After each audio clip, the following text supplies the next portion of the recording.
Okay, I call the meeting to order. This is a standing committee on health. I am Danny McGilver, the MLA for Pictou Centre and the chair of this committee. Today we will hear from Nova Scotia Health and the Department of Health and Wellness regarding Brotherhood and Sisterhood programs. Reminder, please set your phones to silent. You don't have to touch your microphones. The staff will take care of that. It'll light up automatically once I call your name. Before members introduce themselves, I'd like to welcome MLAs Van Exen and Druin as the newest members of this committee, so welcome to the committee. Now I ask the committee members to introduce themselves for the record by stating their name and constituency, and we'll start to my left. Good afternoon, everyone. It's nice having you here. My name is Adegoke. I'm the MLA for Clinic Park West. Good afternoon, Julie Van Exen, MLA for King South. Good afternoon, Ryan Robichaud, MLA for Clare.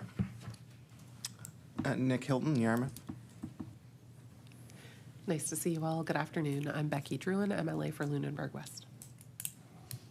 Good afternoon. I'm Rod Wilson, Halifax, Armdale. Thanks for being here. I'm Susie Hanson, the MLA for Halifax Needham. Okay, thank you all. And for the purpose of Hampshire, I also recognize the presence of Chief Legislative Counsel Gordon Hebb to my left and Legislative Committee Clerk Judy Kavanaugh to my right. I'd like to welcome the witnesses here this afternoon. Thank you for taking the time out of your day to appear here. I'd ask you to please introduce yourself, starting at the left. Annette Elliott Rose. I'm Chief Nurse Executive and VP Clinical Performance and Professional Practice at Nova Scotia Health.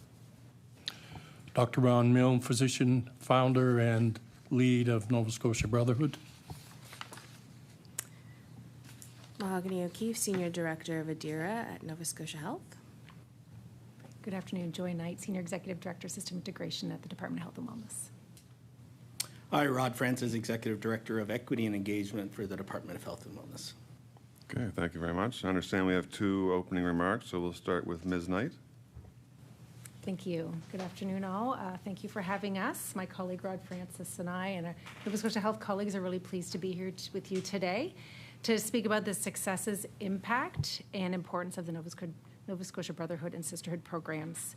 We also look forward to discussing more broadly how these and other initiatives contribute to advancing health equity across Nova Scotia.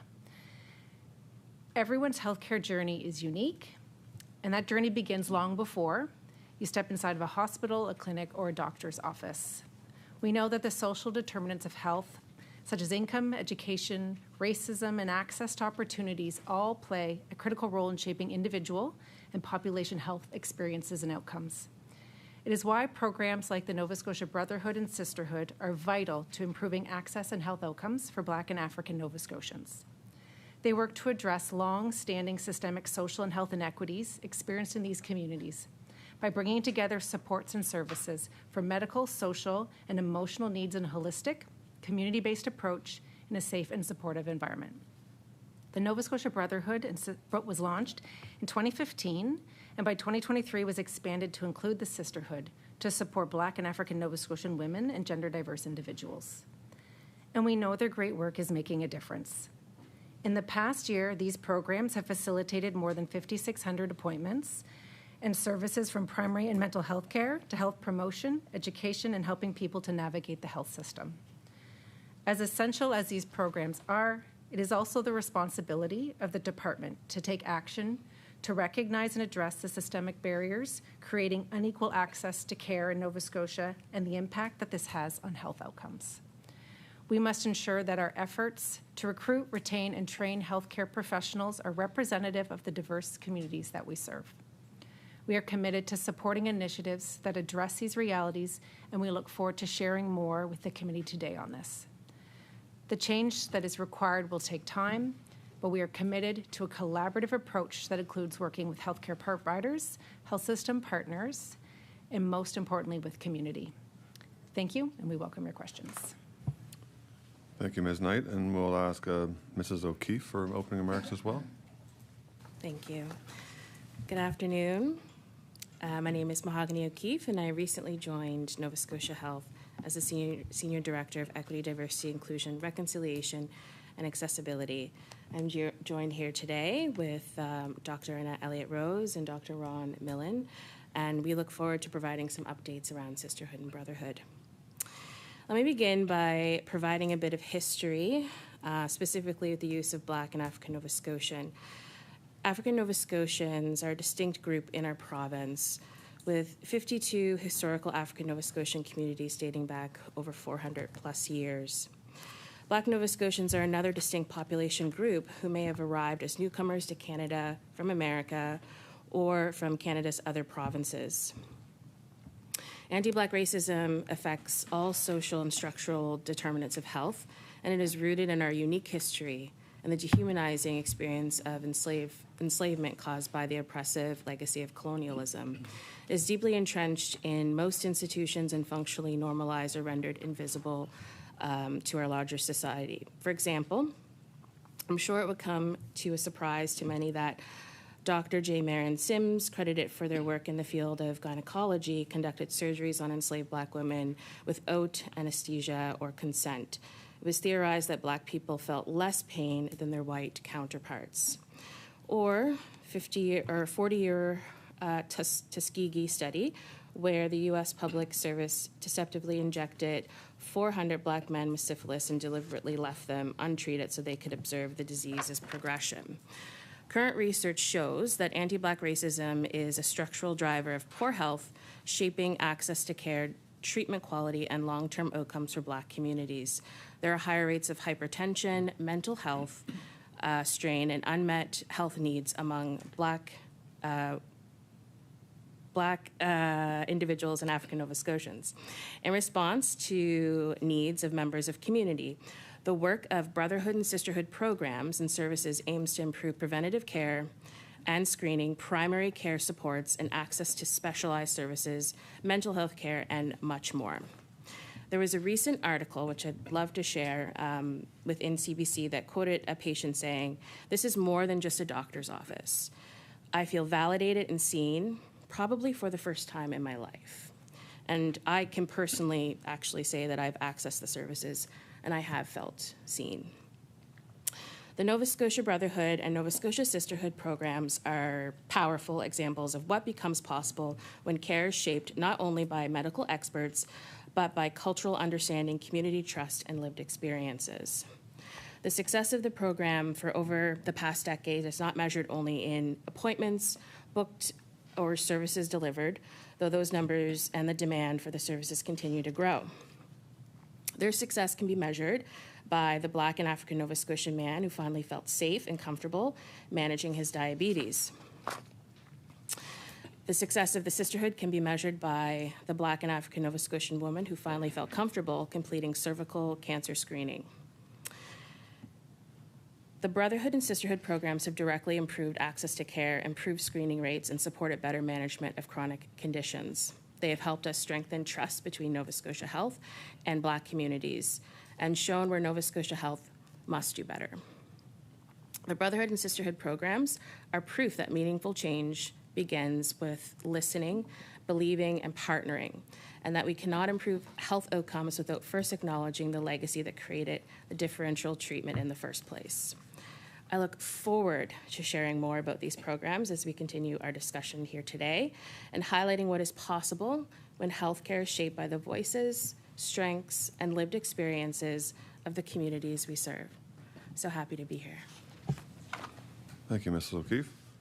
So we'll begin the questioning. There's 20 minutes per party, and we'll start with the NDP party to my right. MLA Wilson. Thank you, everyone, for coming today. I wish we had you for the whole afternoon because there's so much I'd like to learn about the work that you're doing. The first question I have is probably related to the people at Nova Scotia Health or the Department of Health. So as you mentioned in your opening comments, this started in 2015, expanded in 2023. At that time, my understanding, the health equity framework was released.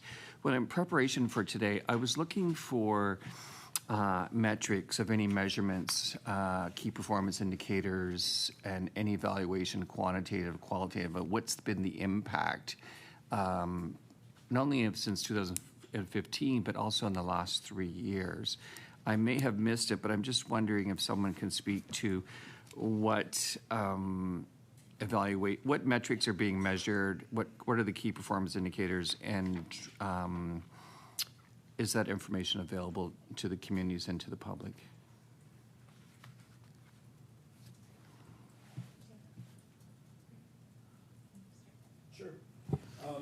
Mr. Francis? Sorry, thanks.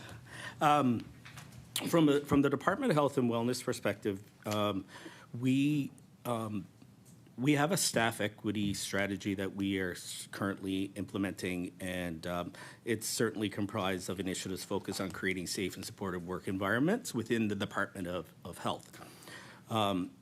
We also have what we call the LEAP program, which is the Leadership Equity Achievement Program, in which is designed to support staff from underrepresented communities to advance in leadership positions within the health. So from a department perspective, those are some of the initiatives and programs that we currently have in place, and we're starting to see more and more, people, students, particularly individuals, particularly applying for positions within the Department of Health because they see themselves now within that work environment. We've revamped our EDIRA committee. Certainly, that enables the department staff to grow an equitable and inclusive work environment.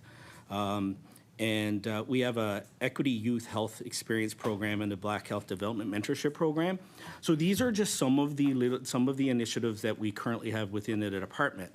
When it comes to measuring it, it is a constant, it for sure is a constant process for us. And one thing that really that we are moving towards and doing the work is really shifting the focus from a community involvement process to a community guided process with our communities, because it's important that the communities guide us in this work. And so we're learning all the time. And as we continue to move forward with that piece, it's important that we continue to listen, learn, and be guided by the communities in which this framework was created for. So it's shifting, and it's really good to see how, because we've moved to that community-guided approach, that we're starting to see positivity there. MLA Wilson?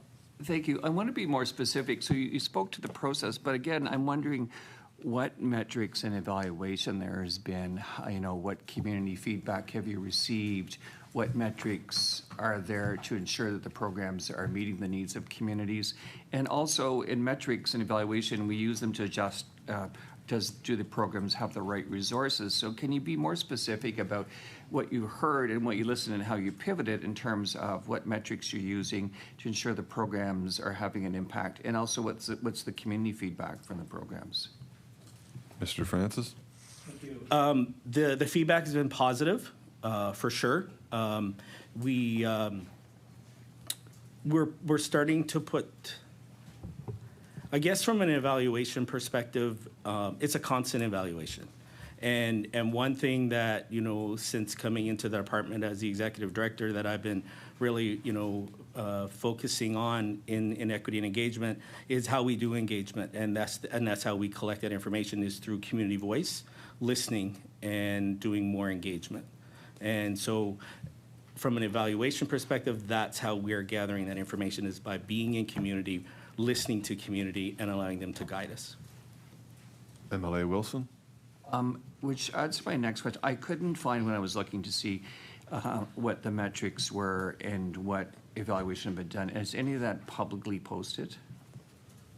Mr. Francis? Not that I'm aware of, but I can certainly get back to you with that answer. MLA Wilson? MLA Hanson? Thank you, Mr. Chair. So I want to talk about the effects of environmental racism on health in this province. Dr. Ingrid Waldron recently published a study on the health effects of the Shelburne dump. She spoke to 39 African Nova Scotians who grew up in that particular area and are still living there today. They believe that the high rates of cancer and COPD in their community are linked to their exposure of hazardous substances from the dump. So my question is to Mr. Francis or Ms. Knight, what is your department doing to address the health effects of environmental racism? Ms. Knight? Thank you very much for the question. So we do work very closely with our public health colleagues around understanding the population health changes and impacts that they are seeing. We've recently engaged in conversation in another part of the community with similar concerns, and I know that they play a critical role in helping us to understand and monitor what those impacts look like. It's not an area that I'm necessarily an expert in, but I know that we have to pay really close attention because as we think about, in my role, we're focused on policy and standards and strategy for clinical care in the province, and we want to make sure that the policies and standards that we're setting, they should dictate and allow us to understand the outcomes that we have and the expectations we have for the well-being of Nova Scotians. And if we're not aware of the environmental impacts of where people are living, we're not targeting our resources and our funding in the right places. We're not working with our Nova Scotia health partners in the right way to drive investment where we know it's needed. So we try to stay very closely in tune with those conversations and inform our policy and our funding decisions as a result. MLA Hanson. Thank you, Mr. Chair. So I'm glad to hear that you're taking the information so that you can apply them in ways through resources and funding that are going to directly affect or impact, these particular harms. So I'm just wondering, has the department allocated anything in particular to help with these health effects of environmental racism? Is there any specifics, any areas in which funding or resources have been allocated to be able to address some of these things? Ms. Knight. Thank you. I'm not aware of specific funding targeted to the community that you mentioned, so I'll have to take that away and connect with my colleagues around what there may be happening in that area. Thank you. MLA Hanson. Thank you, Mr. Chair. Dr. Milne, the Nova Scotia Brotherhood held an official launch event with Nova Scotia Health a decade ago. Since then, the Brotherhood has helped many Black men get health care across Halifax, and we've heard testimony today, and I've known many in community. But we know that there are 52 African Nova Scotian communities right across the province. So moving forward, do you hope to see the Brotherhood expand to more rural areas of the province with the support and services and resources that are needed to do that work? Dr. Milne. Thanks for that question. Answer is yes. We have done outreach in several communities outside of HRM, Truro area, the Valley. A few years ago, we went to Whitney Pier, did a presentation there, and people in those areas are just crying out for health care, but particularly health care that meets their needs, is culturally competent, and has providers who look like them and understand the culture. So a group of us 2 years ago developed a plan led by Dr. Leah Jones, who couldn't be here today, but she's the Sisterhood physician. She's just back after maternity leave, so she's quite busy. But we developed an idea around Black Centers of Excellence. And the plan was to start in the HRM area with several locations and then expand the principles of the Brotherhood right across the province to meet the needs of the other communities that aren't being addressed. So we have a proposal. It's a 3-phase proposal. We presented it to Department of Health and Wellness several times now, and we're hoping to work with them and with Nova Scotia Health to bring this into reality. Basically, starting off, we're looking at 2 locations in the HRM area, the historic house that Dr. Legore had in the North End. People may not know about him, but he was a physician from Trinidad who worked not for very long, 4 or 5 years maybe in Halifax, but had a huge impact during the Halifax explosion, where he turned his house into a hospital basically and treated people of all races in his home. And that is one location which is owned by the province, so we're hoping to develop that. And the other one is in the Acoma area where the Home for Colored Children was, where a nursing home is for African Nova Scotians is in the development stage. So we're hoping to be a part of that, and partnership with, of course, with community, have a community board, hopefully involve IWK as well, so we can look at, right now, we really treat people aged 18 and up, but we're hoping to have, to make that connection, families, children. Well, we have women now because of the Sisterhood. So, yeah, it's definitely in the planning stage. We've made the presentations, and we're hoping to get a response, positive response from Department of Health and Wellness. MLA Hanson? Thank you, Mr. Chair. I await to see the amazing things to come from that. I think, there's huge benefits and impacts that will have for all of those communities. But I want to direct this to the Department of Health and Wellness. So, Mr. Francis, why haven't we seen these great programs expanded across the province? And is this something the department is looking at doing? We just heard that it has been presented a number of times. Curious to know, why haven't we moved forward with community voice and community guided information? Mr. Francis? Thank you for the question. We received the proposal earlier this year, and we committed by the end of June of going back and meeting with that group to have a conversation and see where that proposal is going to go. We've committed by the end of June. MLA Hanson with 7.5 minutes I'm remaining. going to hand it over to my colleague. Sorry. MLA Wilson? Thank you. So pursuing that question, so we'll be meeting, is there funding in the current budget or a process that would allow the proposal that Dr. Milne has presented to allow it to be created this year, or would this get deferred to yet another budget year, if approved? Mr. Francis? Sure. Thank you for the question. That, again, I cannot answer at this time, but I can certainly let you know, get back to you on that one. MLA Wilson? What would be the usual process within your department if you received a proposal like Dr. Milne's during the mid-year and it was approved and it required funding? What would be the, if that was to happen, what would be the usual process? Mr. Francis? Ms. Knight? Thank you. Because it's an unfunded proposal at this time, we would seek government approval of what we bring forward and recommend. MLA Wilson? And would that go, what minister would that go to? Minister of Health, African Nova Scotian minister? Where would that approval come from? Treasury Board? Ms. Knight? So I appreciate you mentioning ANSA there. I think you did. It would be a partnership approach. We want to make sure that all of our government departments are engaged in that work. We talked about the social determinants of health, and there's a role for engagement with our colleagues at Opportunities in Social Development, Opportunities in, Office of Addictions and Mental Health, to make sure all of the right pieces are in place, and that if we're able to move forward with a recommendation to government, that there is a commitment from all aspects of government that are needed to make this successful. So those are the pieces in play right now. Those are the conversations we want to secure. So it's an endorsement of that proposal. And then, yes, we would be seeking government approval through Treasury and Policy Board. MLA Wilson? Dr. Milne, just so when we have here, what are you most proud of in your Brotherhood and Sisterhood programs, and what would you like to see happen besides the proposal you present? But what are you most proud of and would like to see expanded on? Dr. Milne? Well, I'm proud of a lot of things.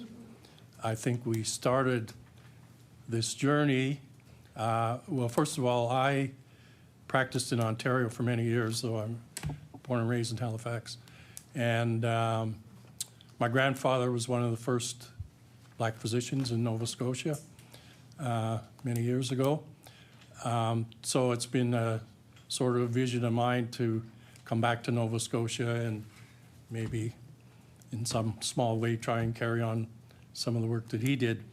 And I feel like we've accomplished that in a lot of ways by bringing forward a lot of the issues of social determinants of health and the problems that the black community has encountered in getting equitable health care. So our programs all work towards addressing the social determinants of health, not only in our clinics, which is an important part of it, but we have many other programs. We have clinical therapists. We have developed a good working relationship with the Department of Psychiatry under Dr. Vincent Adjupong as the head. So we have direct access of our patients to providers that look like them and have the cultural competence that they need. We have a dietitian. We have a program with a lawyer, pro bono, that our clients have. We have walking and running program. We have book club.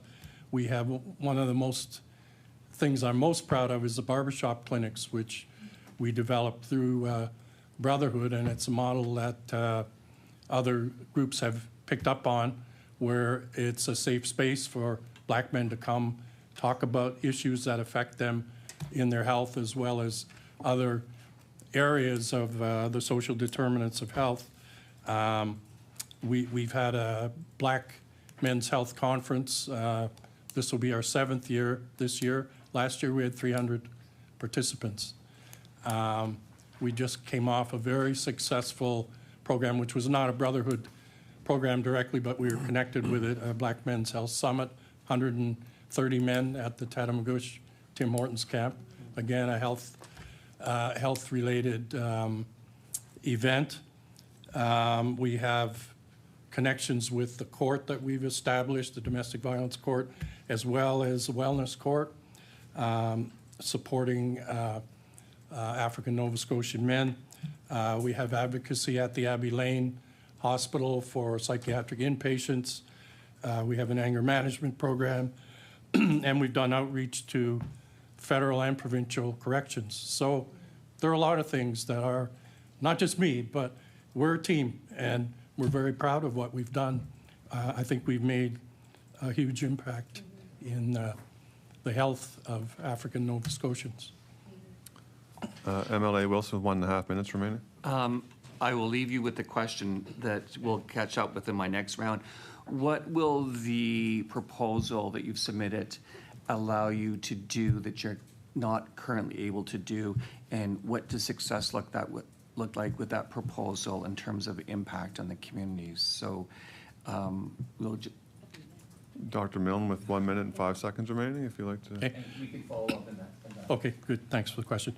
So first of all, it will be totally community-based. So we'll have a community board, which will be our governance. We'll have locations that are in the community. We'll have providers, who are of African descent mainly. We'll have our staffing, budget, physical spaces that we need. And the physician payment model is that's been another issue that has dogged us really since we started this program.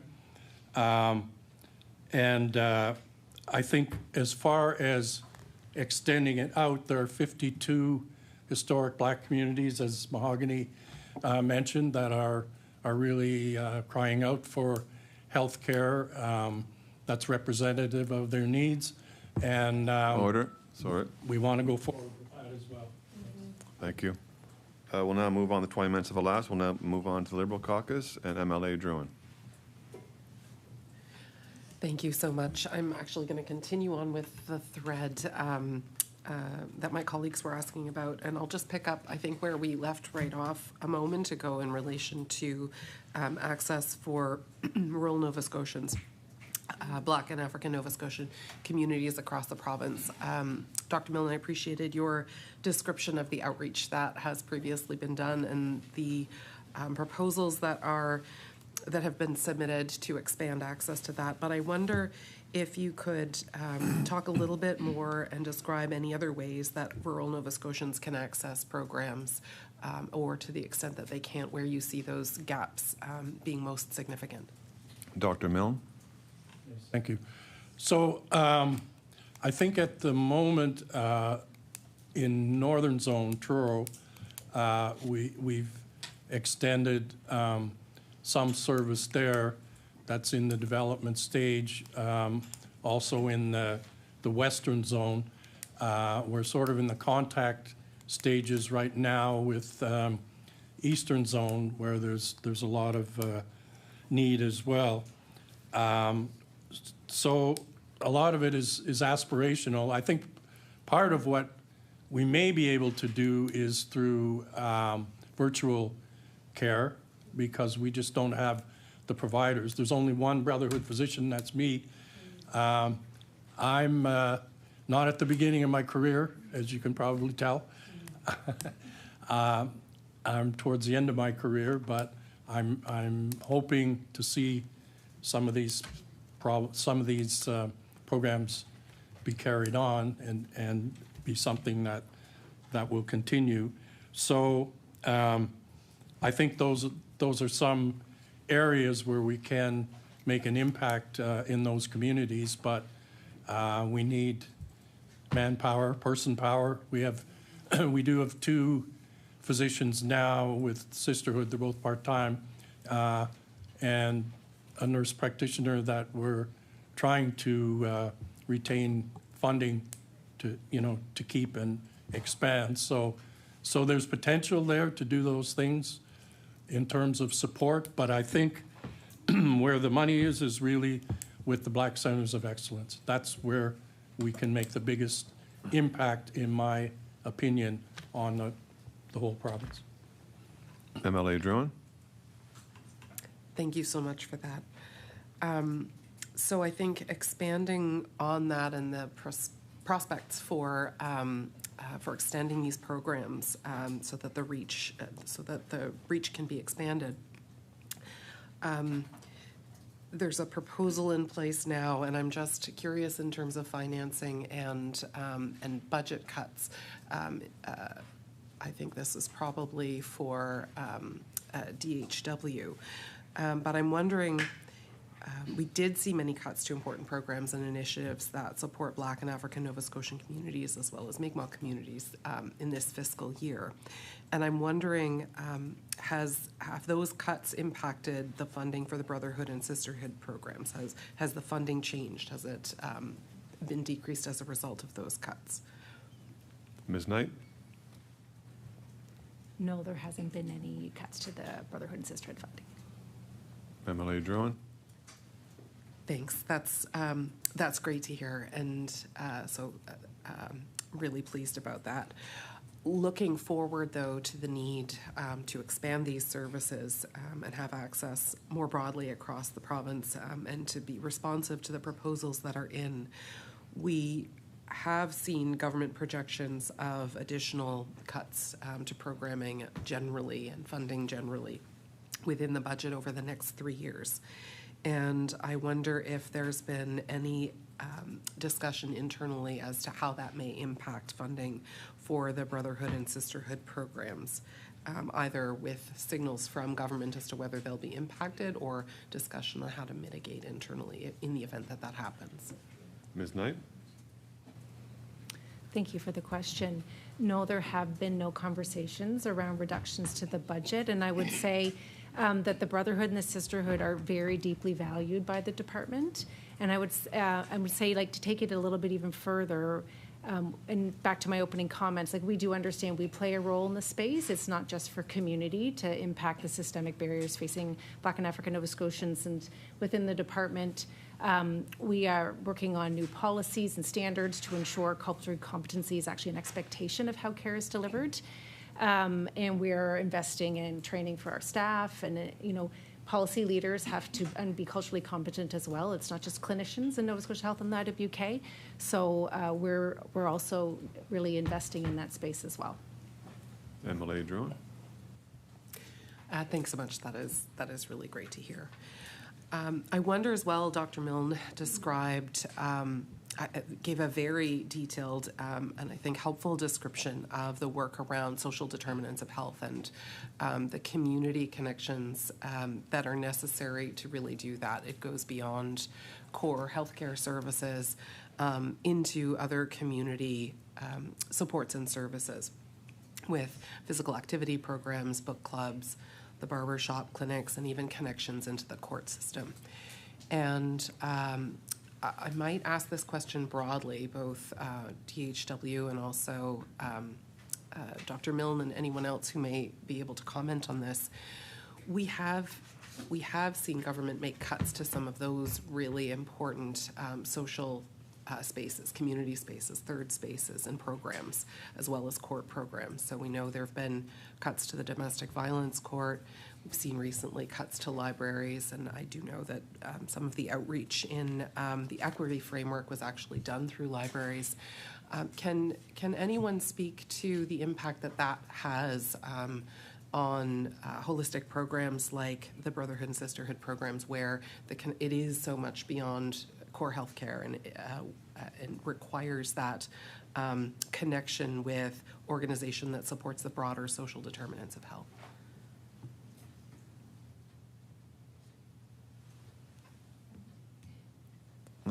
Dr. Elliott Rose. Yeah, thank you for the question.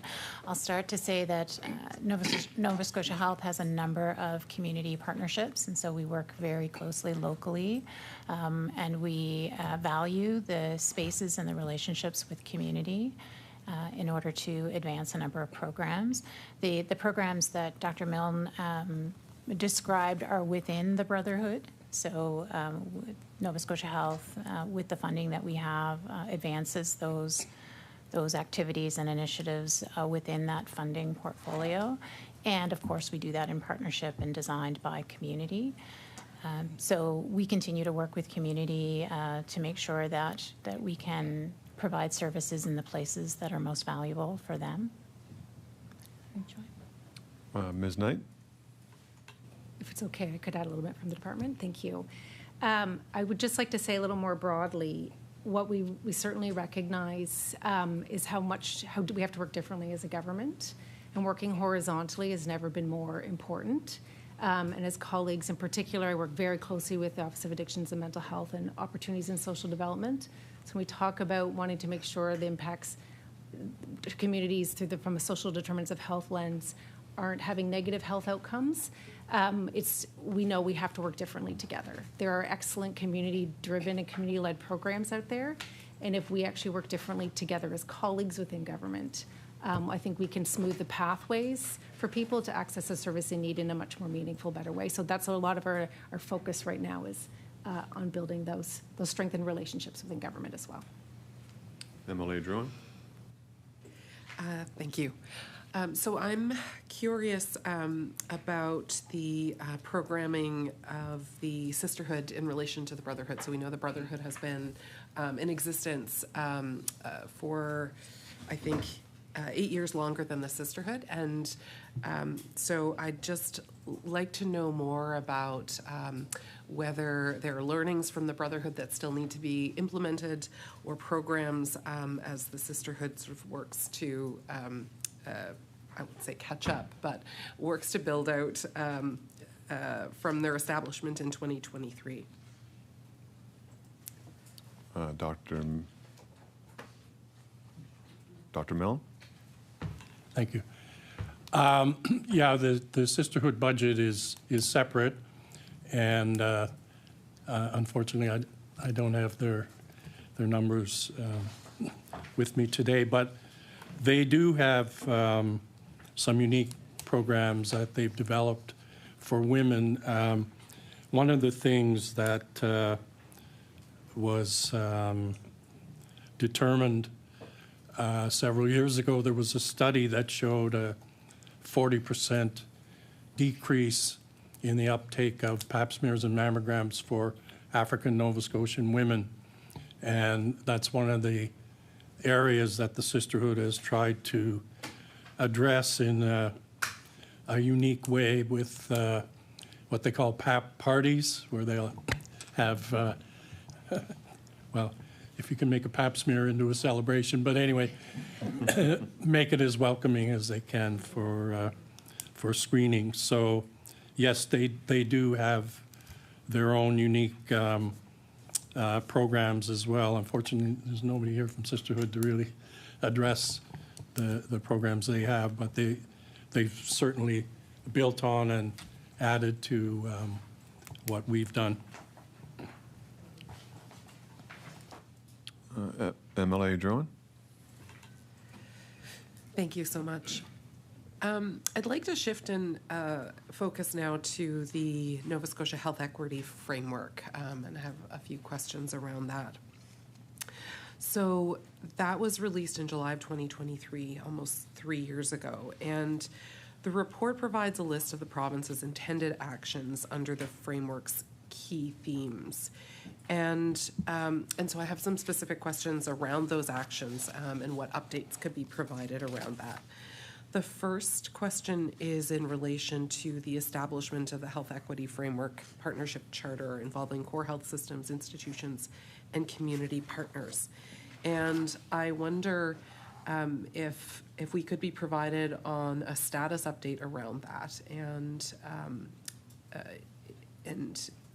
I'll leave it at that for now.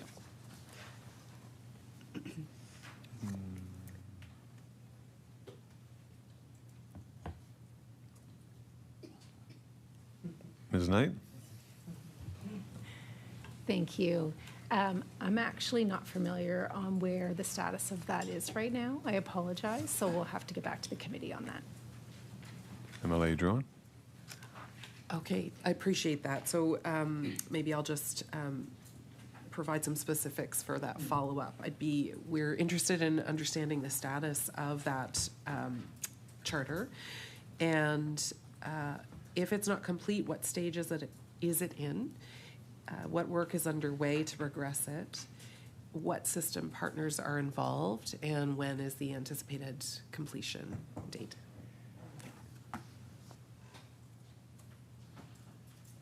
Mr. Francis? Sorry about that. Thank you for the question. The charter itself, we are still currently working on. It's still in the, I would say, the middle stages of the completion. We currently certainly are bringing community partners as well as our government partners to the table, and our partners at Nova Scotia Health and other community partners. But we are in probably, I would say, the middle stages of that right now. I can certainly provide you a more detailed update. MLA Druin? With 6.5 minutes remaining. Okay, thanks so much. Thank you for that. The next question I have, again in relation to the action items under the Health Equity Framework, is the improvement of reporting systems for racism and discrimination. And my question in relation to that is what are the systems that are in place, and what specific improvements have been made? As well, if that work isn't complete, what is on the horizon? What additional improvements are being considered or implemented? Mr. Francis? Sure. So since 2022, the Fair Care Project, we've been collecting race-based and linguistic data to improve equity, inclusion, diversity in healthcare to address racism.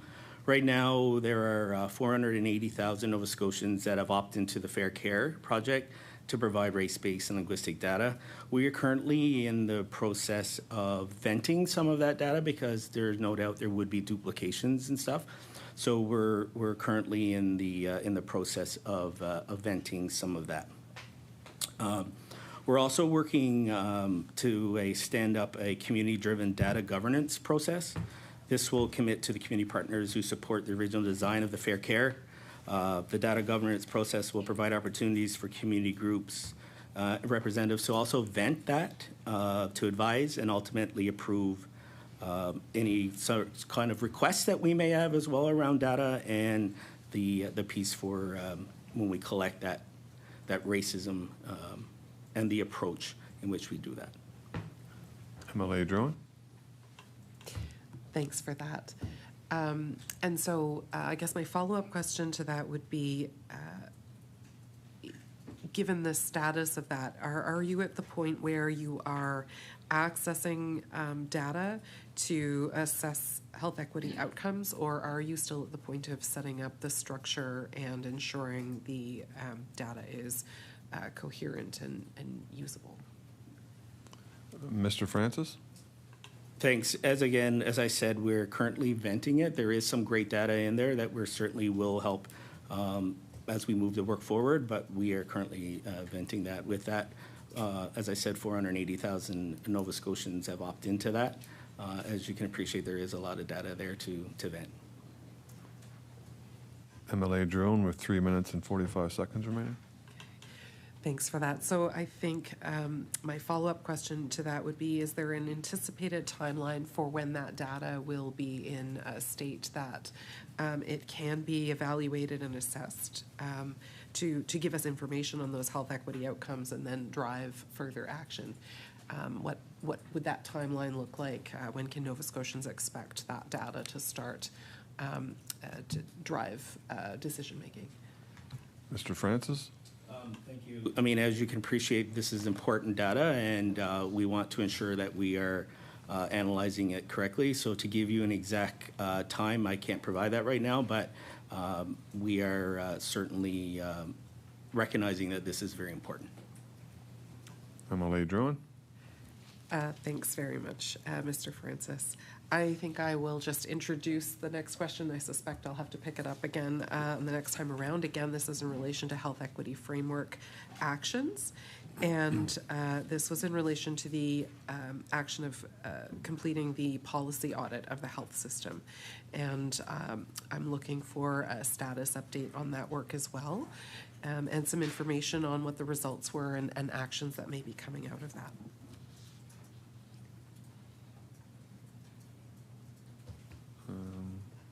Does anyone would like to take that one?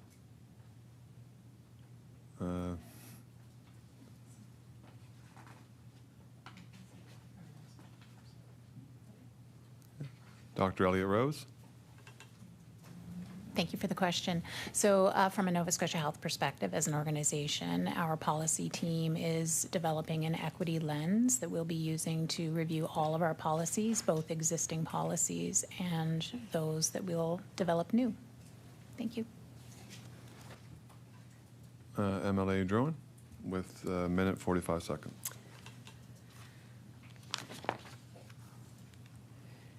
One of the other action items that the health equity framework calls for is removing red tape and barriers that affect various equity communities. I'd love to hear an update on that as well, what steps have been taken around that, and what barriers still exist and what work is underway to address those. Ms. Knight? Thank you. So there'd be a number of places in which we're focused for that. Health Human Resources would be an important part around how do we create pathways for African Nova Scotians, Indigenous Nova Scotians to enter into healthcare. What is the training, and I'll let my colleagues in Nova Scotia Health speak more detail to it, but what's the training that's in place to reduce the barriers for people, not just to train and bring more people into the system, but also to remove experiences of racism within the system and to work in a more culturally safe environment. Several initiatives I know my colleagues have in that space already.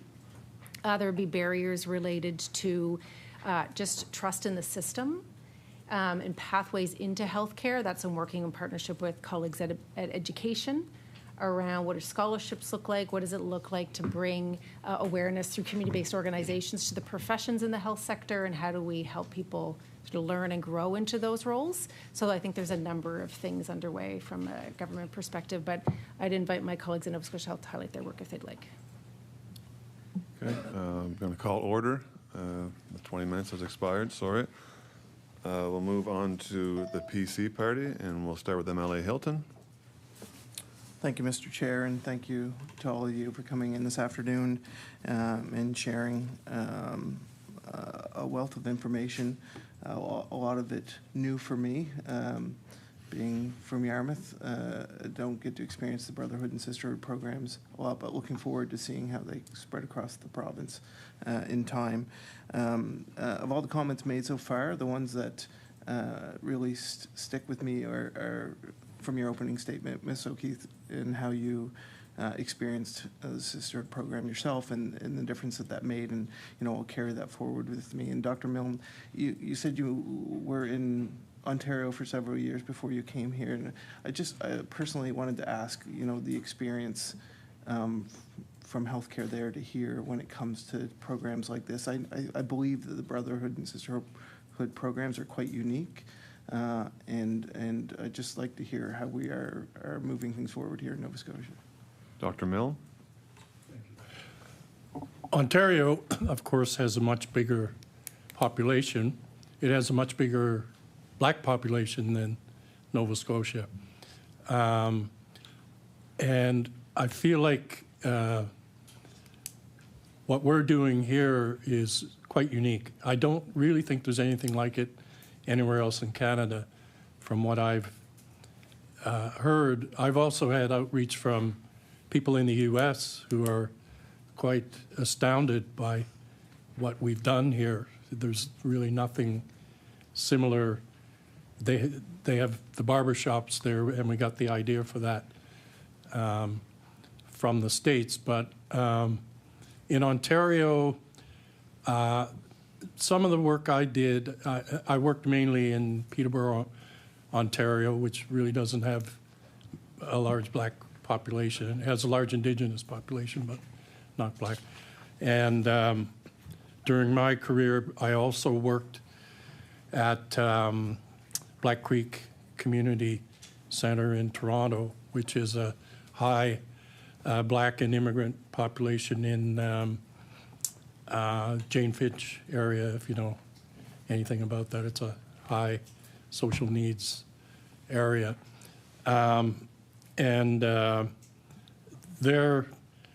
they have a sort of multi-profession community there, but again, I don't think they have a lot of the outreach programs like we have in Brotherhood. So I think what we're doing really is quite unique.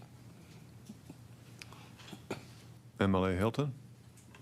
Thank you for sharing that, and thank you for coming home to work here in Nova Scotia.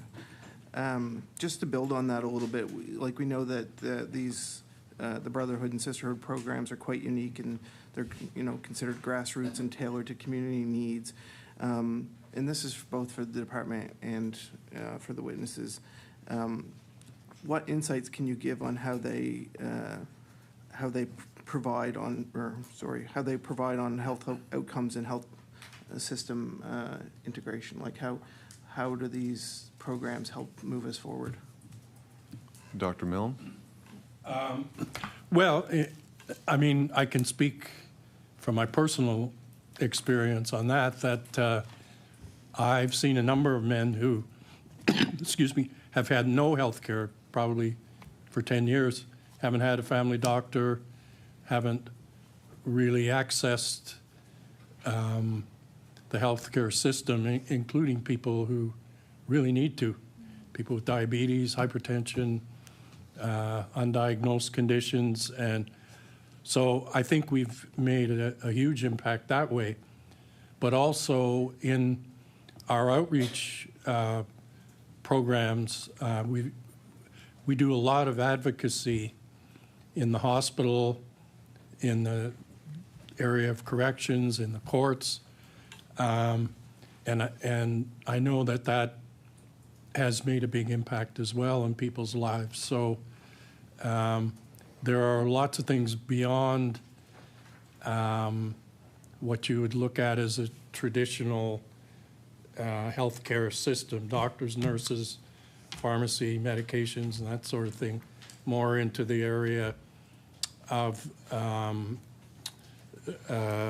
social issues and social determinants of health, especially, which for our population is huge. I mean, the social determinants of health are really what determines people's lives in many ways. So those are all things that we try to address, and things like the barber shop help to lower the barriers and raise the trust, because that's one of the biggest problems that we have in the healthcare system is lack of trust that people are going to be treated fairly and equitably and are going to be looked at without that kind of unconscious bias that we all have, let's face it, that's not going to impact on the kind of healthcare that they get. So I think when people come to see us right away, you know, the level of stress goes down because they see people who look like them, maybe have some shared experiences, understand, you know, some of the struggles that they're going through. And so I know that has made a big impact in itself. And I think, unfortunately, the lack of providers, not only of African descent, but lack of doctors, lack of healthcare professionals, you know, is another area that we're trying to fill. Ms. Knight? Thank you. I would just share what kind of comes to mind when you ask about, from a departmental perspective, what we feel the impact has been. To build on what Dr. Milne said there, the fact that people can access the care they deserve in a way that is driven and led by community is a really powerful lesson for all of us. And I think that what we learn from the success of the Brotherhood and the Sisterhood extends into other pieces of work we have in the department.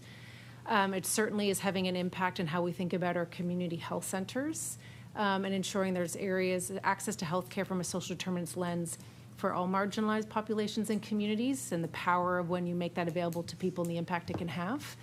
It's certainly moving and impacting our work when we think about our homeless population, where there's a disproportionate representation of Indigenous and African Nova Scotians, and the need to focus on wraparound services and the way the Brotherhood and the Sisterhood are delivering it, where it meets people where they are. There's a lot of broader lessons to inform our policy and our approaches to healthcare delivery in the province, and we're really lucky to be learning from them in this space. Thank you. MLA Hilton? How do patients find out about these programs, and what does an intake look like to these organizations? Dr. Milne? Well, we have a website, and people find out through that, through word of mouth, through programs that we do in the community. You know, I think that's largely, we do a lot of outreach to our events like the annual Black Men's Health Conference and the summit that we just did with like 130 men from all over the province. Again, that I can't take credit for that as a Brotherhood event, but we were involved in it. So these kind of things, and we discussed Brotherhood programs at that event. So yeah, that's largely how people find out. And we have intake, an admin person who you know, sets up our appointments and so forth. MLA Hilton? Yeah, and my last question, more for information purposes, like to your point, we don't have anyone, you know, speaking directly about Sisterhood, but you know, I've read a lot about the programs that they offer and the new clinic that opened on Wise Road last year and the successes that they're having as well. Could someone just, either from both NSH or department, speak to the satellite clinics in the communities of North Preston, East Preston, and Upper Hammonds Plains, just to explain what their role is in the whole process too? Sure. Dr. Milne? So from the outset, we have had the 5 locations, Halifax, North Dartmouth, North and East Preston, and Pockwalk, Hammonds Plains. So they're all part of our clinic rotation. So each week I travel to a different location, and we put our clinics on in those communities. So they're all part of our program. Yeah. MLA Van Exen? Thank you, Chair, and thank you all for being here. My understanding is that this model was inspired by another program.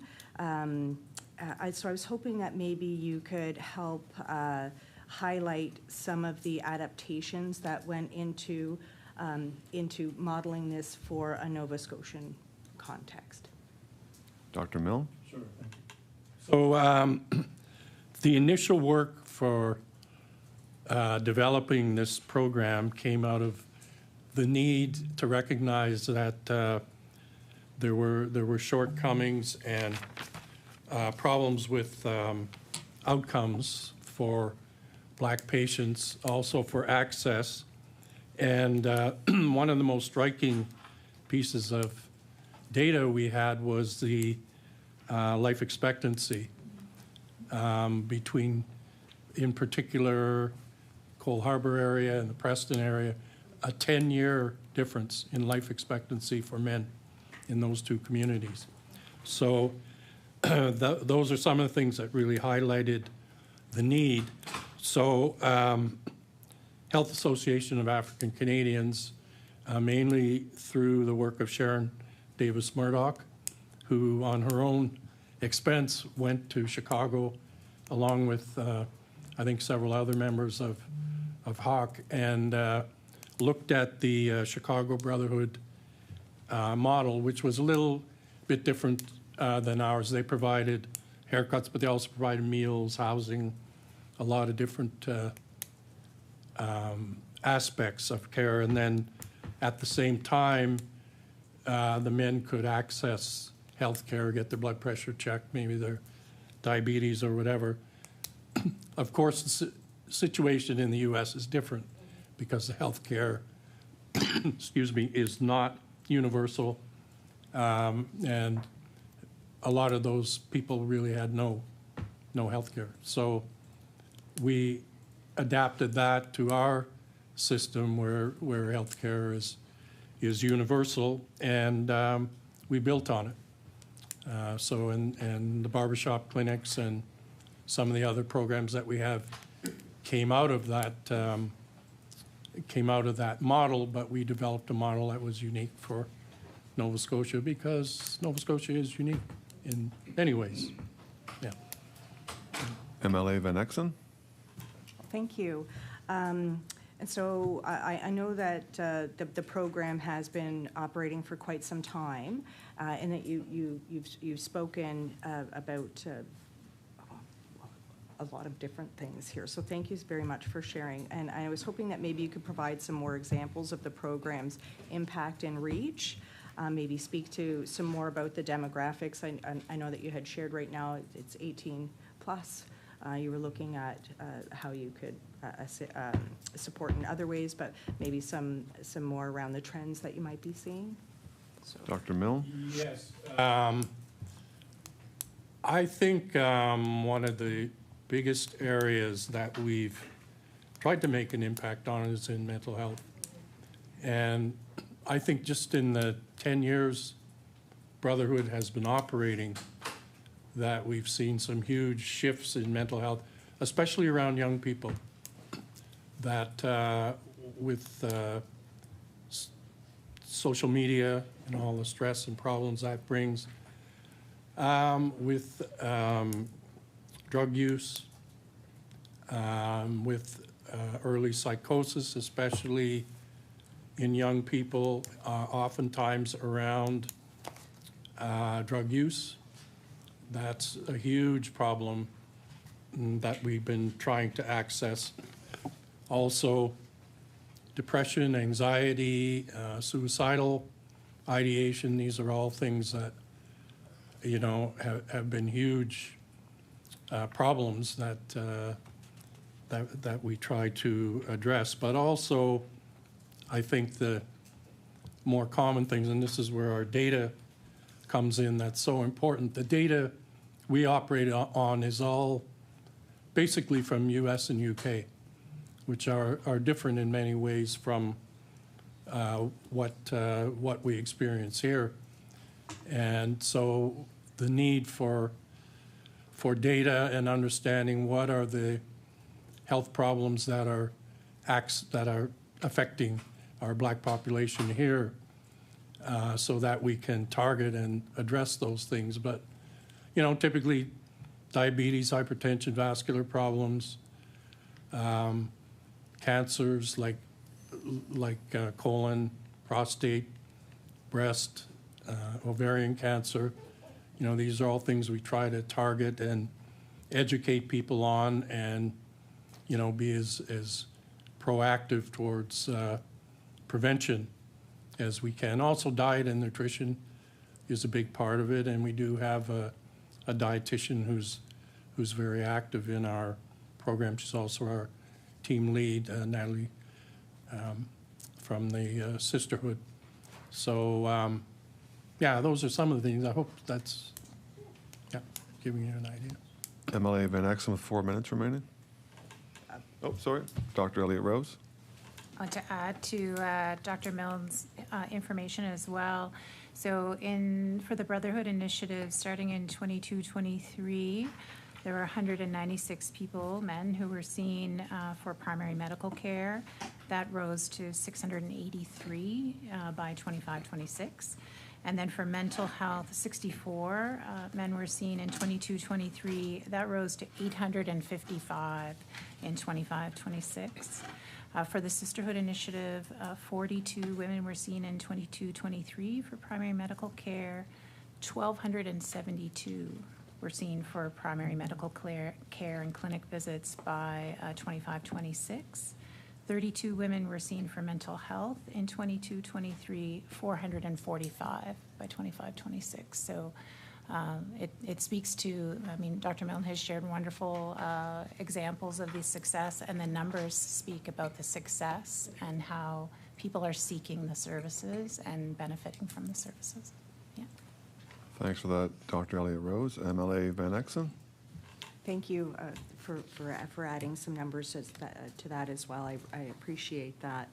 And for the members of the committee who might be asked about these programs by residents, what would you say is one of the most important things that you'd want Nova Scotians to know about the Brotherhood and Sisterhood? And that would be open to any of the members here, or the witnesses here. Dr. Milne. Yeah, well, I think, first of all, that our program is open to people of African descent, men and women from the age of 18 and up, that it's a free program, that we offer a lot of different resources. I think that it's a safe space with culturally competent healthcare providers. What else could I say about it? And I think that, you know, we're non-judgmental. We try to be holistic, to look at the whole individual, to give people enough time to address as many of their issues as we can, because I think that's important. And that we have the resources, especially the mental health resources and other providers outside of myself and the other physicians that can, you know, address a lot of different healthcare needs. So, and we're community-based. I mean, we work in the community and try to be part of the community, try to take our direction from what the community needs are. So I think those are all part of what we try to provide. Yeah. Dr. Elliott Rose, there's 30 seconds remaining. Oh, wow. So I will say that the Brotherhood survey results from Northern Zone, to Dr. Milne's comments, 100% of people said it was psychologically safe. How wonderful is that? 71% said it had a behavioral impact. So participants reported tangible changes. And a testimonial from someone, the involvement has helped create a consistent, trusted space where participants can engage in meaningful conversations around mental wellness, physical health, identity, and personal development. Order. Thank you, Dr. Elliott Rose. Perfect timing. We have 12 minutes remaining for each party for questions. So we'll start the first 12 minutes with the NDP party and MLA Wilson.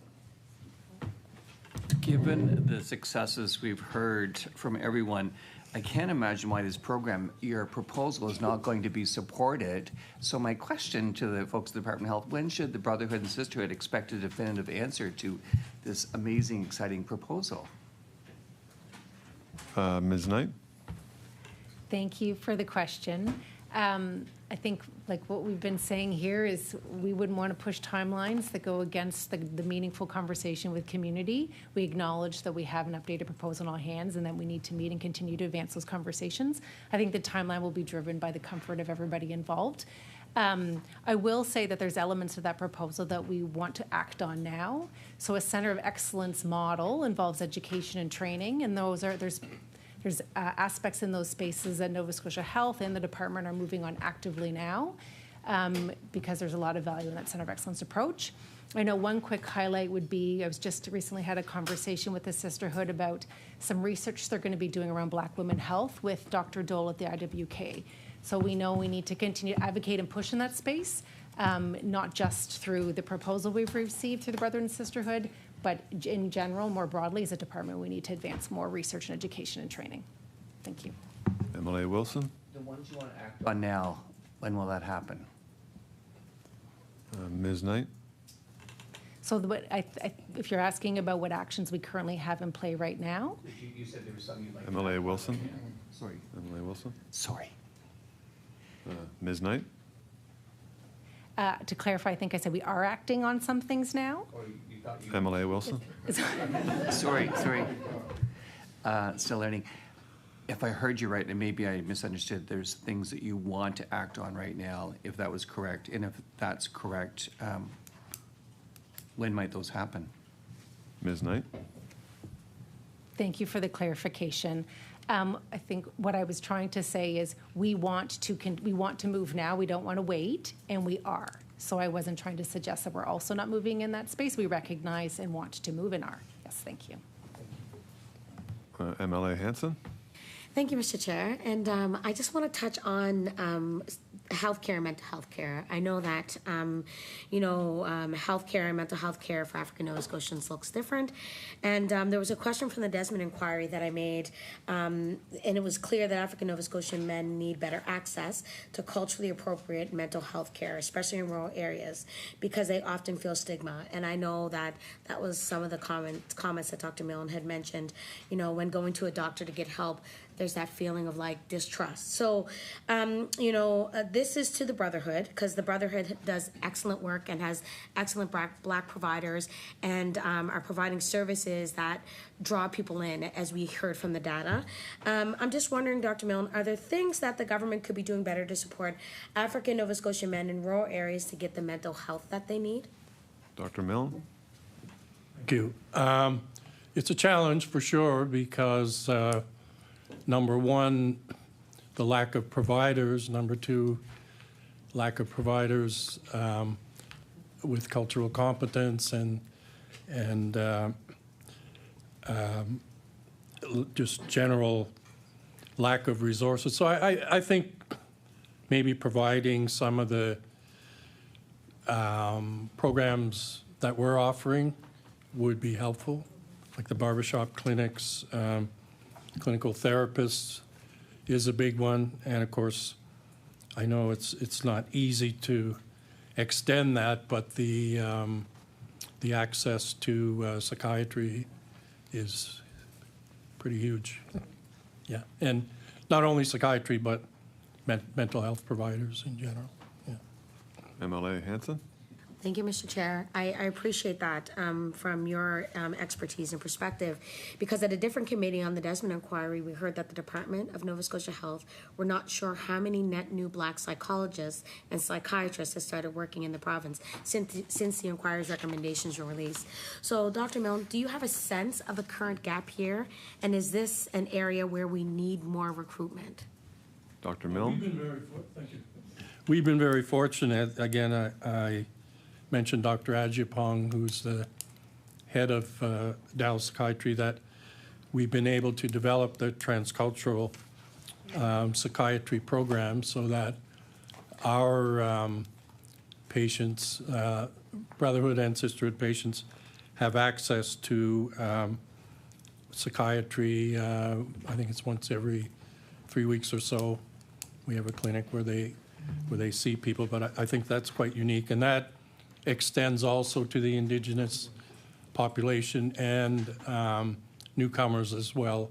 They're part of that transcultural psychiatry program. So I think initiatives like that, where you can get access for specific underserved populations that have high needs, I think that's important. MLA Hanson? I'm going to hand it to my colleague. Okay. MLA Wilson? How much time do I have? 6 minutes and 20 seconds. Excellent. What I'm wondering is, evaluation is not so much a pass or fail, but it's a method to improve on. Dr. Milne, do you feel you have got enough resources to get that feedback and evaluation to enhance programs? I mean, evaluation requires funding. It can't be done by the side of the desk. So I'm wondering in your programs, both Brotherhood and Sisterhood, whether you have dedicated funding to get that feedback from community members and input. Dr. Milne? Does anybody feel they have enough funding? Raise your hand.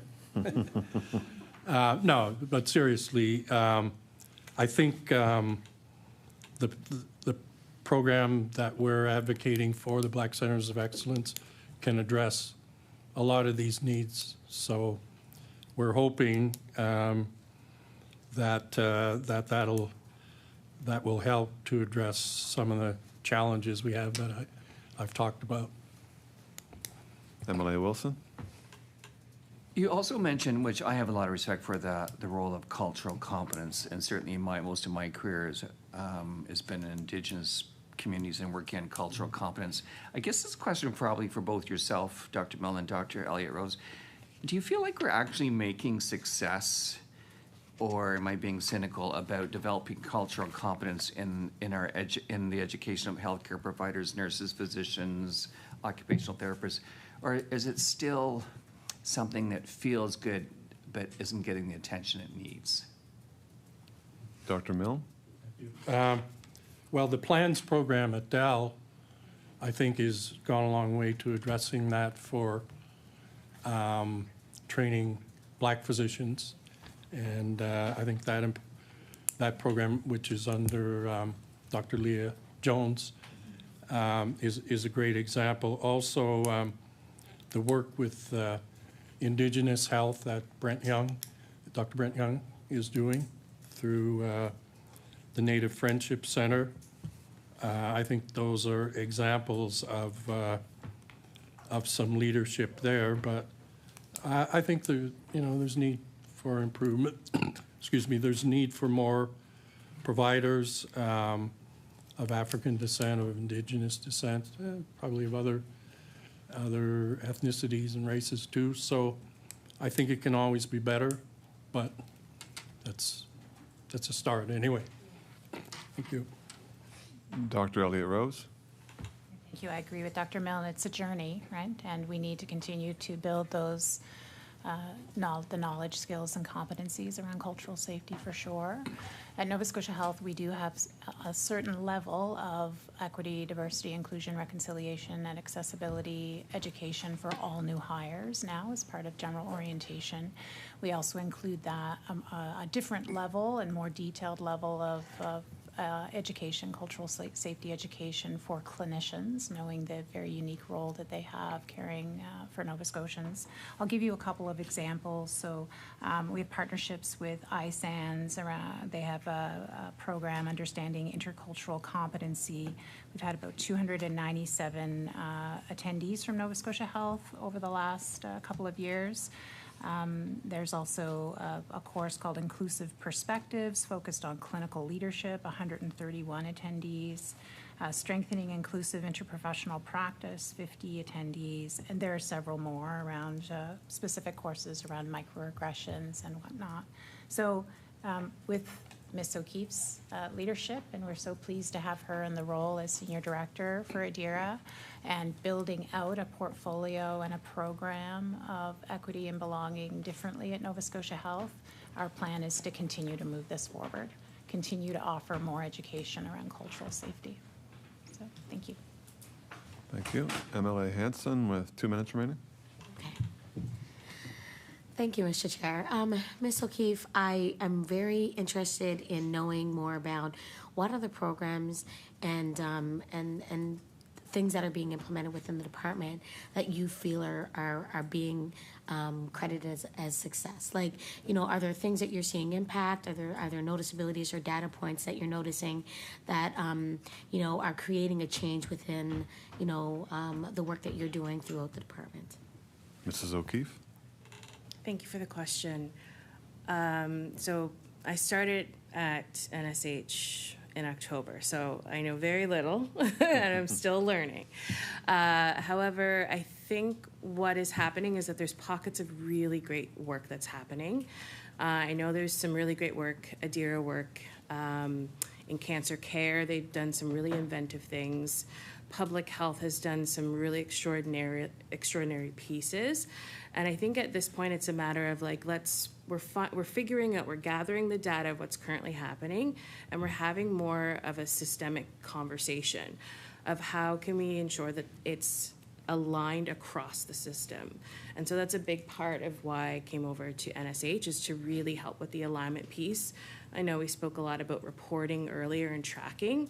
That's going to be really beneficial once we have a handle of what's actually happening across the board and we're all on the same page of this is what's going on.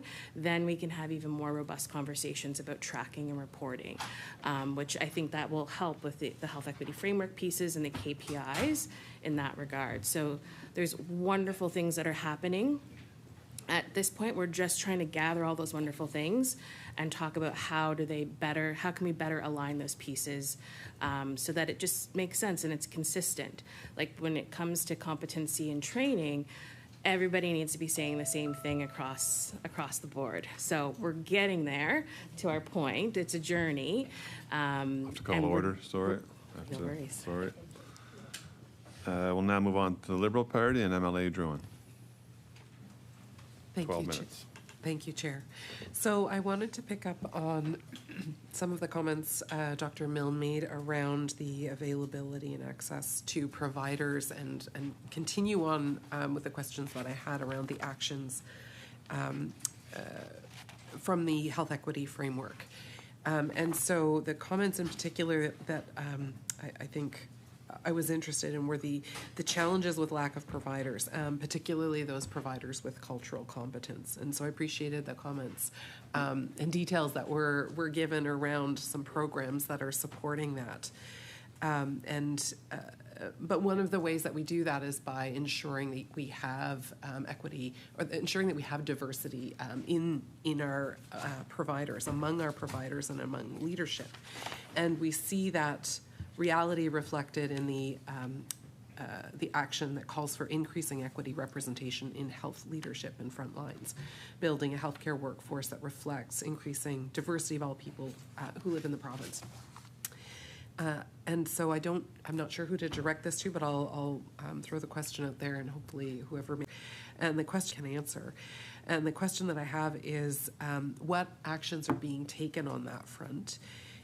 What data is being collected to measure those improvements, and is that data that can be shared, or is there detail you can point us to today around increases in equity representation? I'll start and then I'll pass to Dr. Elliott Rose if that's okay. I'll just highlight from the Office of Healthcare Professional Recruitment, there's a number of investments that have been made in this space, recognizing exactly what you said. We need to create pathways for people from communities to come into healthcare and so that we're more representative of the people we're serving. That was highlighted before, there's some leadership programs within DHW to advance people from marginalized communities to hold leadership positions within the department and across government. There is funding and a partnership with Dudja Gamic specific to a nursing strategy to have more Indigenous nurses in the system. We have seats designated for African Nova Scotians and Indigenous or underrepresented communities at Acadia, Dal, and CBU, I believe, for nursing seats. There has been an ongoing agreement with Dal for an Afrocentric social work cohort, because we recognize that we need more African Nova Scotian and Black social workers. So there's a number of initiatives that are intended to grow the number of individuals in our workforce. I think I had another point, it just left my head, so I apologize. And perhaps I will pass it to Dr. Elliott Rose. Dr. Elliott Rose. Yes, thank you. So obviously Nova Scotia Health is committed to equity in hiring. We have all of our job postings include an invitation to applicants to voluntarily self-identify. There's work we need to do in this space as well, so creating, I'll say, more customized and community-partnered pathways. We know there's more and better that we can do other than self-identification. So certainly working with Mi'kmaq Indigenous partners, we know that there are pathways where people have connections with community that actually support equity hiring in a different way. So there's work that's happening there. We had 65 designated positions posted across Nova Scotia Health, which doesn't seem like a lot, but it actually is in an environment where, we're often framed by collective agreements and other things when we do hiring and postings. So that I think is important. We have also hired a number of people internationally, and I don't want to give the impression that all internationally educated health professions come from an equity population, but many do. So for example, typically we're hiring 300 or so internationally educated nurses every year. And I was looking for the stat, and I will find it and share it with you later, but it was shared publicly that I think it's around 40% of the new physician recruitments come from international pools as well. So some success there. And of course, as we do that and we recruit more people, to your point earlier, then we're diversifying our workforce, and then we're building that cultural safety and competency in a new way, and we of course want to do that. Thank you. MLA Druin. Thank you, Chair. I appreciate the picture of the work that's underway to expand those efforts and ensure that that there's an attention on hiring folks from diverse backgrounds. Is there data that you can share that's being collected to measure the improvements in those areas? Dr. Elliott Rose mentioned some numbers around postings and hirings, but is there additional data that gives us a snapshot of the improvements? And are you able as well to identify areas where we're seeing real success around that, as well as areas where you're seeing challenges in recruitment of equity deserving folks? Ms. Knight. Thank you. I'll start, and if others have any comment. And so thank you for raising that again. That was the point that left my head last time. I did want to highlight there is a lack of data in this area for us. It is hard. We don't fully understand what that looks like from a representation perspective, and to understand, are we making a difference with the investments and efforts that we're making? And so we've recently entered into a partnership with the colleges we've made an investment to build databases so that the colleges are able to understand their members. So this is in the regulated health professions, so it is limited to that. But we are working with them very closely to help not only build the database, but to understand what's an appropriate way to ask these questions and to collect race-based data in a trusting, respectful way. So that work has just started, but we are hoping over time we're going to build a capacity and understanding of professionals and understand why there may be issues in recruitment and retention in particular fields. MLA Druin. Thank you for that, and thank you, Chair. So going back again to the Health Equity Framework action items, one of the other action items was implementing trauma-informed and person-centered care, and this is very individual, can be very individual and granular. And so I'm wondering if you can share what efforts are underway around that, and specific changes that have been made either in policy approach or otherwise as a result of that work.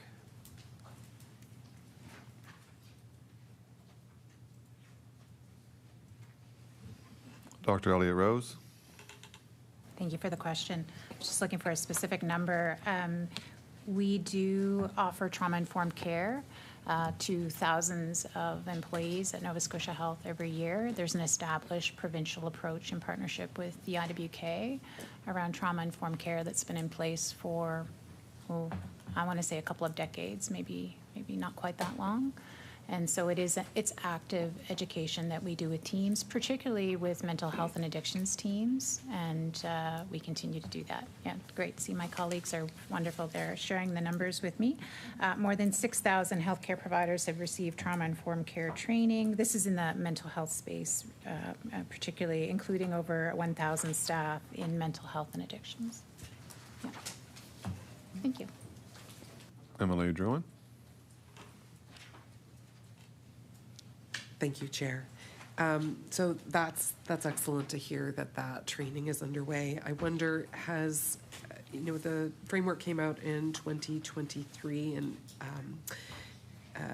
the action around this item was to get input and feedback from underrepresented and underserved patients and families and apply it to system design, staff training, and programs.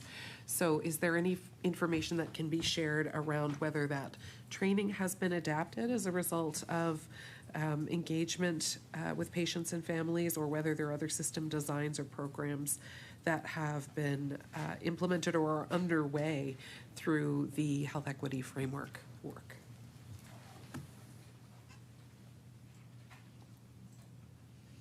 Ms. Knight. Thank you. I won't speak specifically tied into the health equity framework because it is not as a result of its existence that this work is underway. It is because we strongly hold within my own team, of course, and within the Department of Health and Wellness that we can't develop, design, execute good policy if we do it in isolation of engagement and consultation with community and with impacted individuals and partners. So we're in a number of spaces right now in which we have active engagement with community. I think to highlight one might be around, women's health. It's a very active conversation in the space right now. We know that Black women in particular see negative health outcomes because the research hasn't been done to appropriately inform policy and clinical practice in a way that it should be. So there's a lot of dialogue happening in that space. And yes, through the health equity framework that will happen too, but I think the purpose of that framework is to ensure that all of us just act and work differently in our roles, and I think it's having a really meaningful impact in just how we do our work daily. Thank you. MLA Druin with a minute 20 seconds remaining. Thank you for that, Chair. So I think the last question I'll ask is the last action item that's identified on page 2, and it's actually the first one, but I'm getting to it last, and that is reporting systems for racism and discrimination. Creating a safe, effective system so we can identify, report, and address racism and discrimination incidents when they happen at hospitals and health care locations. And I'm curious if we can get an update on, or I guess a snapshot of what systems are in place, and then an update on what is happening with that action item, what specific improvements have been made. We're probably out of time, so this might be a takeaway question. Dr. Milne with 30 seconds remaining. I was going to talk about something else, but related, that in terms of policy making, we need to see more people of African descent, Indigenous descent, at the highest levels of policy making. I personally fought very hard to get a Black manager for our program. I was successful, and we've had 3 Black managers now. But at the higher levels, director, senior management, there's a void there. Dr. Brendan Carr. Sorry, I have to call order. Yeah. Sorry. We'll move on to the PC part now for the final 12 minutes, and the question will begin with MLA Father Ray. Thank you, Mr. Chair. Thank you for the witnesses here today. One of the things that has impressed me a lot today has been the discussion around brotherhood and sisterhood that have gone beyond what I would call the traditional health care, where we've heard about partnerships involving mental health, legal support, witness programs, community organization, and outreach programs. I want you to help me paint a picture about these two programs. I know that the sisterhood is not here, so maybe more of the brotherhood. I know that both programs have what we call community liaison officers, right, who have or who develop partnerships with various organizations. Can you paint a clear picture or a concrete example of a partnership that has led to what I call a measurable improvement in healthcare outcomes, either for a patient or for a community? Because at the end of the day, pictures speak 1,000 words. Can you able to paint that picture for a particular partnership that you've had or you have, and has led to what we call measurable outcomes, either for a community or for a patient? Dr. Milne? Oh, can I speak? Thank you. I'll take as an example our Black Men's Health Conference. So we started that through the community Black Men's group as part of Brotherhood. And we started at a very low level, maybe 50 or 100 participants, and increased it as the years went on. During the pandemic, we had a virtual program with Dr. Joy DeGruy. We had over 1,000 people on that virtual program for our Black Men's Health Conference. And as I mentioned last year, we had 300 participants. After the conference, we've had spin-offs of other programs like the barbershops and this Black Men's Summit that I talked about with 130 men several weeks ago at Tatamagouche. And there have been other spin-offs from that as well, of men talking about their health and also starting programs and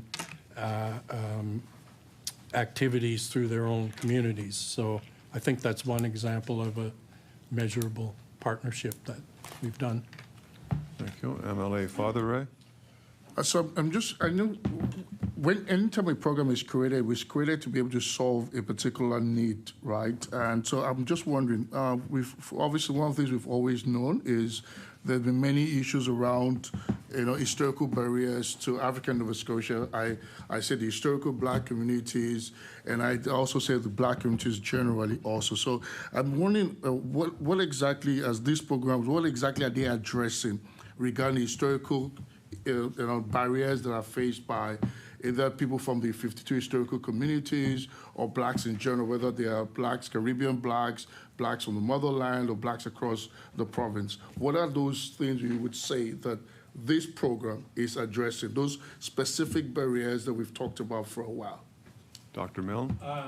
Thank you. Number one barrier, I would say, is trust in the healthcare system. As Mahogany just very eloquently talked about, that there hasn't been a lot of trust in the system because of exclusion, lack of problems being addressed, and also about assumptions made about people as regards to their, as an example, not feeling pain in the same way.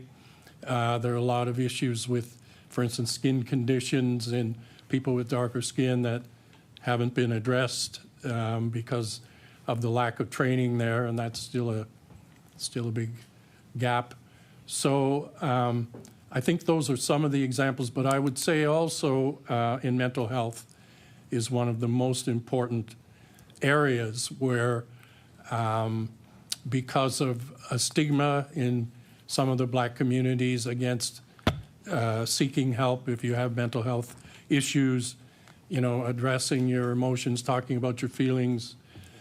These kind of things have been taboo in the past because Black men felt they had to be regarded as being strong, not showing any sign of weakness, and not being emotional on any level. So that's a barrier that we've tried very hard to break down. The barbershops are one way that we can accomplish that, also through our conference, because I think it's a safe space where men can talk about, what's really on their mind, what's holding them back, talk about racism, talk about exclusion, talk about discrimination, all of those things that, are so important, not just socially, but to people's health. Actually, they have huge impacts on people's health. So I think those are some examples. MLA Farther. Thank you, Mr. Chair. And I do agree with you that trust is one of those biggest barriers. In another lifetime of mine, I worked at Dalhousie, and I led a province-wide project around historical communities back then, and I knew that came up. It was around vaccination and our refusal for African Nova Scotians, Black communities not to take that. And that's one of the reasons why I felt like the recruitment around bringing international doctors was very critical. That's what led to that desire for me, because I realized that when people see people who look like them, because I always say trust is the barrier or the bridge between what somebody needs and the care they require and where they are. So I just want, because we're here, we have the opportunity to get insight from you, and I want to make sure that we take all that we can take out of this. So what insight would you, because Sisterhood is not here, be able to provide or to offer the healthcare system as a whole when it comes to men and health, of men and women's health needs in Nova Scotia? What insight, because you talked about the interactions you've had with the men. So overall, the entire health sector, what insight would you be able to say that, based on the experiences you've gathered over time, and based on the interactions, these are the insights I can provide that can help us holistically, as a province regarding the healthcare sector? Dr. Milne? Thank you. Well, I think, first of all, one insight that we've gathered is that it's long overdue. There's been years of neglect for these problems, talking about them, talking about the impact of racism, talking about the social determinants of health, but also just having people think about and talk about their health and addressing it. We did a project several years ago producing a booklet called Know Your ABCs, which basically is directed at people understanding the risk of diabetes, hypertension, high cholesterol. Those are the three ABCs. So from an education point of view and creating that booklet, we used people from the community to talk about what's important to their health, what they need to know, where the gaps are. And that helped us, produce this booklet, which is, I think, very useful for people to understand and, to come in and be checked up. Because for men particularly, regardless of their race, it's a real barrier to get them to talk about their health, to come in and have a checkup, to get their prostate checked, for instance. That's one huge barrier. And of course, that's very important in the Black community, because prostate cancer is commoner, and it presents at a more advanced stage in Black men. So we've really focused on that and on prevention in general. For women, I talked about the mammograms and pap smears and the gap there. And I always talk about the colon cancer screening program, because that's so vital. And it's such an important thing that you can actually prevent a very lethal form of cancer just by submitting a sample. So I think these are the kinds of things that we try to, not only me counseling one-on-one, but in our community activities, in our conference, in the summit that we just have. We try to address all of these things. Prevention, so important. Diet, exercise, controlling your weight, smoking. I could go on and on and on. I mean, they're common themes, right, that everybody needs to follow. But in the Black community, especially because of the increased risk of some of these conditions. And again, that's where our data comes in, that we really do need to have a snapshot of what are the conditions that we really need to target. So. Thank you. MLA Robichaud with 1 minute, 45 seconds remaining. Thank you, Chair, and thank you to all the witnesses here today. I know I've learned quite a bit from these discussions and questions and answers. So I understand that patients using Sisterhood or Brotherhood programs may or may not have family doctors. So how does the program coordinate their participation in the program with their ongoing care? Dr. Milne? Yeah, thank you for that question. That's a challenge because as I say, to get many of the men particularly to even come to a doctor is a big step. And that's where I think having a program that's responsive to their needs, that's welcoming, that's non-threatening, that is Afrocentric and holistic, and that's where personally I tried to take the time to spend with the men to listen to them. What is it they're concerned about? What are their needs? Where can we help? I always ask them when they come in, first question, what's your age? Are you married or single? Do you have a family doctor? I always ask that. And I try to keep the family doctor in the loop as much as I possibly can, but in a lot of cases, they don't have a family doctor, so, we're considered to be the primary provider. So we do our best to try and keep those men coming. I always tell them, go on the 811 list. If you want to keep coming to see me, that's fine, but you need to get on the list to get a family doctor, particularly the ones who have chronic medical problems like diabetes, hypertension, heart problems, COPD, Order. that need to be followed. Thank you, Dr. Milne. Okay, very informative question and answer. Now it's time for closing remarks. Anyone who would like to give closing remarks? Okay, Ms. Knight? I just want to say thank you for the opportunity to have this important discussion and reiterate to the committee the department's commitment to taking the learnings from the Brotherhood and the Sisterhood and to improving equitable access to care in Nova Scotia. Thank you very much. Thanks for that, and thank you to all our witnesses for appearing this afternoon. We'll now end the question and answering session, and we'll move on to committee business. But before we do that, we'll take a minute or two recess, allow the witnesses to leave, and then we can reconvene in a minute. Thank you.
Okay, order. I call the meeting back to order. Some committee business. The first item is some correspondence from May 14th, 2026, an email from the Office of Addictions and Mental Health in response to questions asked at our January meeting on the Community Wellness Framework. This was forwarded to everybody. Any questions or discussion? Okay, hearing none. The other business, MLA Wilson. Yeah, I just wanted to ask members of government, I think it's this committee, I asked last time, what's the current status of the CEO position at Nova Scotia Health? Is Karen Oldfield still in the position, leaving the position? Is it being posted? Just wanted to know what's the position of the senior leadership role at Nova Scotia Health.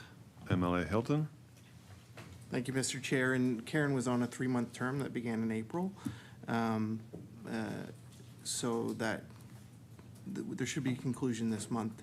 We'll be able to give you some more information probably at the next meeting. And is the position being... MLA Wilson. Sorry, is then what's happening after that is then? MLA Hilton. But, sorry, I don't have that information yet, but we'll share with you as soon as we do. MLA Wilson. Rather than wait another month, can we just get a quick note in writing to the committee about the status of that position after starting July 1st? MLA Hilton. Thank you, Mr. Chair. I'm pretty sure as soon as we know, you will know, but I can communicate that with you. Thank you. Yeah. Okay, so everyone's good. I think that's it for committee business. Hearing no more, we'll call for the meeting to adjourn. Thank you very much. I was very surprised when I saw this term, which is